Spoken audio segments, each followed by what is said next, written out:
നല്ല പഴുത്തു പോയ പഴം ഇരിക്കുന്നുണ്ട്. അതല്ല അത് വെച്ചിട്ട് നമുക്ക് നല്ല അടിപൊളി ക്രിസ്പി സ്നാക്ക് ഉണ്ടാക്കിയാലോ. വളരെ സിമ്പിൾ ആയിട്ടുള്ള നല്ല ടേസ്റ്റി ആയിട്ടുള്ള ഒരു സ്നാക്കാണ്.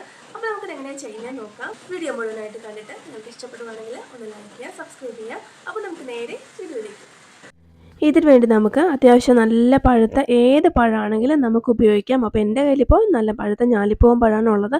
അതുകൊണ്ട് ഞാനിത് എടുത്തുവെന്നേ ഉള്ളൂ. ഇപ്പോൾ നിങ്ങളുടെ കയ്യിൽ നല്ല പഴുത്ത തൊലി കറുത്ത ഏത്തപ്പഴമൊക്കെ ഉണ്ടാവുമല്ലോ, അതോ പാളയംകോടൻ പഴമോ ഏതാണെങ്കിലും ഇതുപോലെ നമുക്ക് സ്നാക്ക് ഉണ്ടാക്കാനായിട്ട് എടുക്കാം. അപ്പോൾ ഇതുപോലെ ചെറുതായിട്ടൊന്ന് കട്ട് ചെയ്ത് മിക്സിയുടെ ജാറിലേക്ക് ഇട്ട് കൊടുത്തിട്ടുണ്ട്. ഇനി ഇതിലേക്ക് നമുക്ക് നല്ലൊരു ഫ്ലേവറിന് വേണ്ടിയിട്ട് ഒരു 3 ഏലക്ക കൂടി ഇട്ട് കൊടുക്കാം. ഏലക്ക പൊടിച്ചതാണെങ്കിൽ അതാണെങ്കിൽ ഇതിലേക്ക് അങ്ങ് ചേർത്ത് കൊടുക്കാം.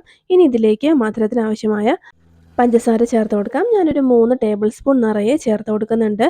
എന്നിട്ട് ഇതെല്ലാം കൂടി നല്ലപോലെ ഒന്ന് അരച്ചെടുക്കാം. അരച്ചെടുത്തത് ഞാനൊരു ബൗളിലേക്ക് ഒന്ന് മാറ്റി കൊടുക്കുന്നുണ്ട്. ഇനി ഇതിലേക്ക് നമുക്ക് കുറച്ച് പൊടികൾ കൂടി ഒന്ന് ചേർത്ത് കൊടുക്കാം. 1/2 കപ്പ് അളവിൽ അരിപ്പൊടി ചേർത്ത് കൊടുക്കാം. 1/2 കപ്പ് അളവിൽ തന്നെ നമുക്ക് ഗോതമ്പ് പൊടിയും കൂടി ചേർത്ത് കൊടുക്കാം. 1/4 ടീസ്പൂൺ അളവിൽ ഉപ്പ് ചേർത്ത് കൊടുക്കാം. ഇനി ഇതിലേക്ക് ചെറിയൊരു കളറിന് വേണ്ടിയിട്ട് 1/2 ടീസ്പൂൺ മഞ്ഞൾപ്പൊടിയും കൂടി ചേർത്ത് കൊടുത്തു. ഇനി ഇതെല്ലാം കൂടി ചെറുതായിട്ടൊന്ന് മിക്സ് ചെയ്ത് കൊടുക്കാം.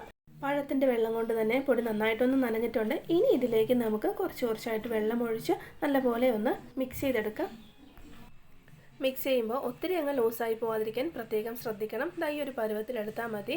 അതിലേക്കൊരു 1/4 ടീസ്പൂൺ മാത്രം അളവിൽ ബേക്കിംഗ് സോഡ കൂടി ഇട്ട് കൊടുക്കാം. നമ്മളുടെ സോഡാപ്പൊടി ഉണ്ടല്ലോ അതും കൂടി ചേർത്ത് നല്ലപോലെ ഒന്നുകൂടി മിക്സ് ചെയ്തിട്ടെടുക്കാം. അപ്പോൾ ഈ ഒരു രീതിയിൽ ഒട്ടും ലൂസായി പോവാതെ കുറച്ചൊന്ന് നുള്ളിയെടുത്ത് എണ്ണയിലേക്കിട്ട് പൊരിച്ചെടുക്കാൻ പാകത്തിനായിരിക്കണം നമ്മുടെ മാവ് റെഡിയാക്കി എടുക്കേണ്ടത്. ഇനി നമുക്കിതങ്ങ് ഫ്രൈ ചെയ്തിട്ടെടുക്കാം. അപ്പോൾ അതിനായിട്ട് നല്ലപോലെ ഒന്ന് ചൂടായ ശേഷം ഫ്ലെയിം കുറച്ച് വയ്ക്കാം. എന്നിട്ട് ഇതുപോലെ കുറച്ചായിട്ട് എടുത്ത് എണ്ണയിലേക്ക് അങ്ങ് നുള്ളി ഇട്ട് കൊടുക്കാം. നമ്മൾ ചെറിയ സൈസിലാണ് ഉണ്ടാക്കിയെടുക്കുന്നത്. ഇതെല്ലാം വലിയ സൈസിൽ വേണമെന്നുണ്ടെങ്കിൽ കുറച്ചധികം മാവെടുത്ത് ഇതുപോലെ അങ്ങ് ഇട്ട് കൊടുത്താൽ മതി. ചെറിയ ഒരു ബോളിൻ്റെ ഷേപ്പിലാണെങ്കിൽ കുട്ടികൾക്കാണെങ്കിലും ആർക്കാണെങ്കിലും കുറച്ചുകൂടി ഇൻട്രസ്റ്റ് ആയിരിക്കും ഇത് കഴിക്കാനായിട്ട്. ആ ഒരു ഉൾഭാഗമൊക്കെ ഒന്ന് വേഗവും വേണം. അപ്പോൾ അതിനായിട്ട് ഫ്ലെയിം കൂട്ടി വയ്ക്കരുത്. ഫ്ലെയിം കുറച്ച് തന്നെ വെച്ചിട്ട് ഇതുപോലെ ഒന്ന് ഫ്രൈ ചെയ്തെടുക്കുക. 2 സൈഡ് നല്ലപോലെ ഒന്ന് തിരിച്ചു മറിച്ചു ഇട്ട് കൊടുത്ത് മൊരിയിച്ചെടുക്കുക.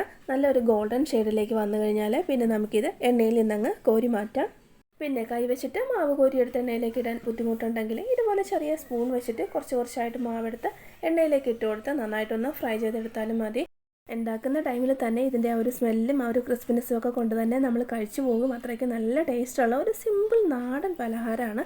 അപ്പോൾ കംപ്ലീറ്റ് ഞാൻ ഇതുപോലെ ഒന്ന് ഫ്രൈ ചെയ്തെടുത്ത് വെച്ചു. പുറം നല്ല ക്രിസ്പിയും അതുപോലെ ആ ഒരു ഉൾഭാഗമൊക്കെ നല്ല സോഫ്റ്റുമാണ് ഇതിൻ്റെ. നമ്മുടെ വീട്ടിൽ നല്ല പഴുത്തു പോയ പഴമൊക്കെ ഉണ്ടെങ്കിൽ ഇതുപോലെ ഒന്ന് ഉണ്ടാക്കിയൊക്കെ കൊടുത്താൽ സ്കൂൾ വിട്ട് വരുന്ന കുട്ടികൾക്കാണെങ്കിലും വീട്ടിലുള്ള മറ്റുള്ളവർക്കൊക്കെ ആണെങ്കിലും നല്ല ഇഷ്ടത്തോടു കൂടി കഴിച്ചു പോകും. നല്ല പഴുത്ത ഏത്തപ്പഴം അല്ലെങ്കിൽ നല്ല പഴുത്ത പാളയംകുടം പഴമൊക്കെ ആണെങ്കിൽ കുറച്ചുകൂടി ടേസ്റ്റ് കൂടും. അപ്പോൾ എല്ലാവരും ഇതുപോലെ ട്രൈ ചെയ്തിട്ടില്ലെങ്കിൽ ഒന്ന് ട്രൈ ചെയ്ത് നോക്കുക. വീഡിയോ മുഴുവനായി കണ്ട് ഇഷ്ടപ്പെടുവാണെങ്കിൽ ഒന്ന് ലൈക്ക് ചെയ്ത് സബ്സ്ക്രൈബ് ചെയ്യാനും മറക്കരുത്. അതുപോലെ നിങ്ങളുടെ കമൻറ്റ്സ് അറിയിക്കണം. അപ്പോൾ നമുക്ക് മറ്റൊരു നല്ല റെസിപ്പിയുമായി വീണ്ടും കാണാം.